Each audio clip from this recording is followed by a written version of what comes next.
Assalamualaikum dear students. I hope you are all fine and doing great.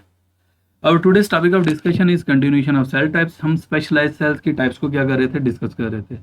Last video में हमने क्या से कहते हैं मसल सेल को डिस्कस कर लिया था, न्यूरॉन्स को डिस्कस कर लिया था. No we will discuss red blood sales.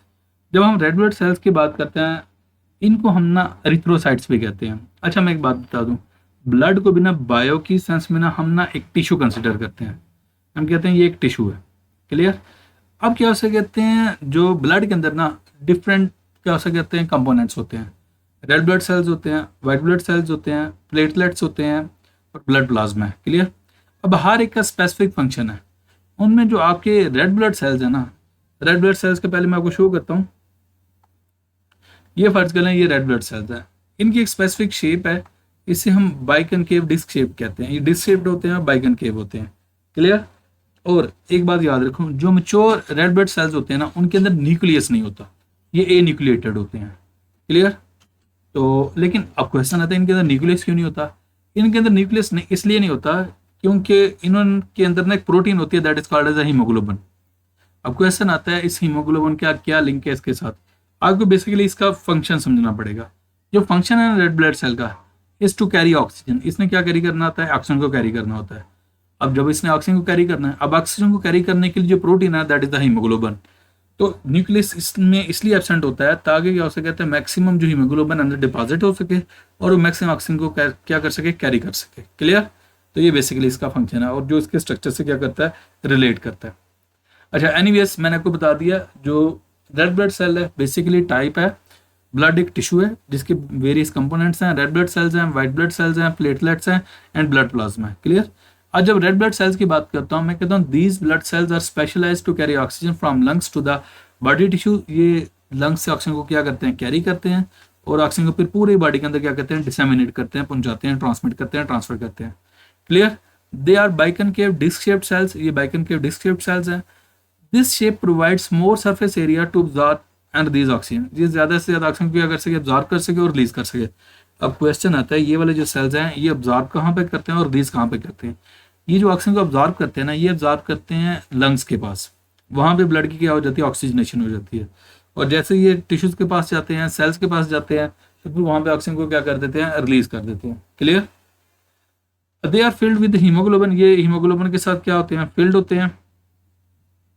That actually carry oxygen. ये मैं बात कर चुका हूँ. In mammals the mature red blood cells do not contain nucleus. और मैं बता चुका हूँ इनके अंदर न्यूक्लियस नहीं होता. Mitochondria, endoplasm, reticulum etcetera. और मैं इसकी रीजन भी बता चुका हूँ क्यों because they have to deposit the haemoglobin. Clear.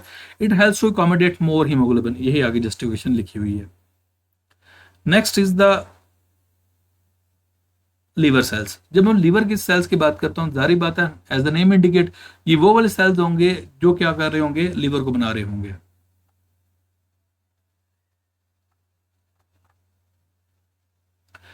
They are called as the hepatocytes. अच्छा, एक हेपेटोसाइट पे जाने से पहले ना एक मैं जर्नल टर्म बोलता हूँ. हम कहते हैं हेपेटिक. हेपेटिक जो टर्म है that is link to the liver. आप देखें जब एक डिजीज है जिसे हम कहते हैं हेपेटाइटिस. अब हेपेटाइटिस क्या, इन्फ्लेमेशन ऑफ लीवर है. क्लियर. तो जो हेपेटिक है ना वर्ड, वो लीवर से लिंक्ड है. देखो हमारी बायो में ना कुछ टर्म्स किसी स्पेसिफिक ऑर्गन के साथ क्या होती हैं, लिंक्ड होती हैं, डिनोटेड होती हैं. मैं एग्जांपल देता हूँ, रीनल. रीनल एक टर्म है, ये लिंक्ड है किडनी के साथ.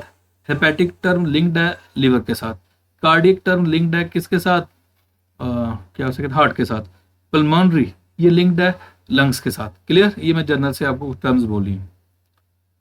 दे are specialise for a lot of important functions like storage of glycogen. अब आपके माइंड में क्वेश्चन आएगा कि ग्लाइकोजन क्या चीज़ है. ये बेसिकली स्टोर्ड कार्बोहाइड्रेट है ह्यूमन के अंदर. मैं आपको एग्जांपल देता हूँ. बेसिकली हमारे बॉडी को जो फूड चाहिए होती है वो ग्लूकोज की फॉर्म में चाहिए होते हैं. हमारा बॉडी ग्लूकोज को ब्रेक करता है और एनर्जी हासिल कर देता है. क्लियर. अब लेकिन होता पता क्या, फर्ज कर लें आपने खाना खाया, आपने ब्रेड खाई, रोटी खाई, चावल खाए, वट एवर जितने खाए, आपने 2000 मालिक्यूल्स ग्लूकोज का इंटेक कर लिया. लेकिन आपको फॉर द टाइम बीइंग जो होता है ना वो 500 फर्ज कर लें ग्लूकोज के मालिक्यूल्स चाहिए. अब क्वेश्चन आता है बाकी 1500 ग्लूकोज के मालिक्यूल्स का क्या बनेगा. वो बाकी 1500 ग्लूकोज मालिक्यूल्स को क्या कर लिएगा, डिपॉजिट कर लिया जाएगा, सेव कर लिया जाएगा in the form of the glycogen. अब वो कहाँ पे स्टोर होते हैं, या लीवर के अंदर स्टोर होते हैं, या क्या होते हैं, स्केलेटल मसल सेल्स के अंदर स्टोर होते हैं. अब मेरा आपसे ये क्वेश्चन ये है कि ठीक है हमारे बॉडी के अंदर जो ग्लूकोज स्टोर होता है ग्लाइकोजन की फॉर्म में, तो क्वेश्चन ये है कि वो ग्लूकोज की फॉर्म में स्टोर क्यों नहीं हो जाता, हम उसे स्पेसिफिकली ग्लाइकोजन की फॉर्म में स्टोर क्यों करते हैं। हालांकि ग्लूकोज भी कार्बोहाइड्रेट और ग्लाइकोजन भी कार्बोहाइड्रेट है, तो इसकी क्या स्पेसिफिक रीजन है कि उसे ग्लाइकोजन में स्पेसिफिकली कन्वर्ट किया जाता है। हालांकि जब हमारे बॉडी को दोबारा फिर ग्लूकोज की रिक्वायरमेंट होती है ना, तो हमारा बॉडी ये नहीं कि बाहर से क्या सकते हैं ग्लूकोज आए, अगर बाहर से ग्लूकोज नहीं आ रहा तो वो इसी ग्लाइकोजन को ब्रेक करता है, ग्लूकोज में कन्वर्ट करता है, तो क्या उसे कहते हैं फिर उसको यूटिलाइज करता है। तो क्वेश्चन यहाँ पे ये आता है कि हमारा बॉडी ग्लूकोज को ग्लूकोज की फॉर्म में स्टोर कर ले। एनीवेज नेक्स्ट हम बात करते हैं, इसको स्टोर करता है ग्लाइकोजन की फॉर्म में, iron and some vitamin. Detoxification of toxic substances, यहाँ पे क्या होता है डिटॉक्सिफिकेशन भी होती है, जो वेस्ट मटेरियल वगैरह उसका जो डिटॉक्सिफिकेशन, बेसिकली मैं कहता हूँ अल्कोहल को भी क्या हो सकता है यहाँ पे ब्रेक किया जाता है या लेस टॉक्सिक सब्सटेंस में कन्वर्ट किया जाता है। अगर कोई बंदा शराब वगैरह पीता है तो उसका लीवर जल्दी इसलिए डैमेज हो जाता है। क्यों? क्योंकि लीवर की डिटॉक्सिफिकेशन लीवर के अंदर होती है। Production of clotting proteins of blood, अब देखिए मैं आप कहता हूँ आपको खुदा ना खासा कोई चोट लग जाए तो सर्टेन टाइम के बाद वहाँ पे आपके ब्लड क्या हो सकते हैं, वो जो ब्लड की क्या हो सकते हैं सीपेज हो रही होती है या रिस रहा होता है, वो थोड़ी बहुत ब्लॉक हो जाता है। क्यों? वहाँ पे क्लॉटिंग प्रोटीन्स होती हैं, और वो क्लॉटिंग प्रोटीन्स भी फाइब्रिन वगैरह वो कैसे हैं, वो भी लीवर के अंदर ही बनती हैं। Recycling of old red blood sales, और जो पुराने रेड ब्लड सेल्स हैं उनकी रीसाइक्लिंग भी कहाँ पे होती है, लीवर में होती है। दे हैव प्रोमिनेंट न्यूक्लियाई और maximum activities required for making enzymes and other proteins. अब इनके अंदर क्या प्रोमिनेंट न्यूक्लियाई होते हैं क्या करने के लिए, for maximum activities required for making enzymes बनाने के लिए और दूसरी प्रोटीन्स बनाने के लिए। क्लियर? अब क्वेश्चन आता है प्रोटीन फॉर्मेशन से न्यूक्लियाई का क्या लिंक है। एक बात याद रखिएगा, मैं दो टर्म्स बोलता हूँ, one is the transcription, other is the translation. मैं आपको शो करता हूँ।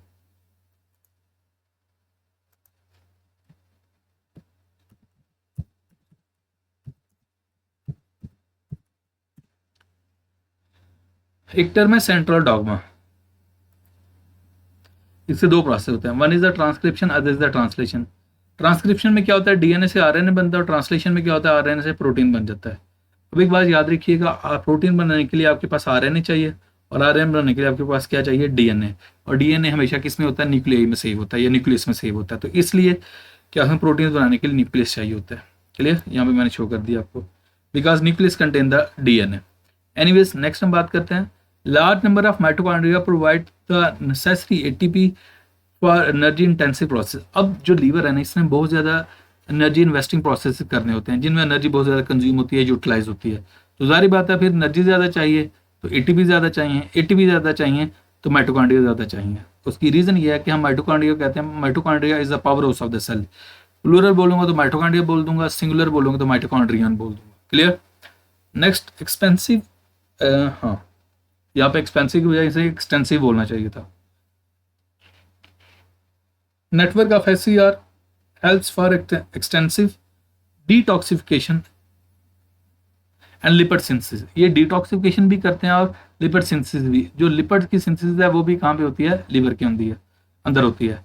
There are large number of peroxisome, ये भी एक specific single membrane bound organelle है जिसे हम क्या कहते हैं, पेरोक्सिसोम। और ये याद रखिएगा जो पेरोक्सिसोम है ना, इसके अंदर स्पेसिफिक एंजाइम्स होते हैं जो हाइड्रोजन पेरोक्साइड की ब्रेकडाउन और फॉर्मेशन और ब्रेकडाउन दोनों में इन्वॉल्व होता है।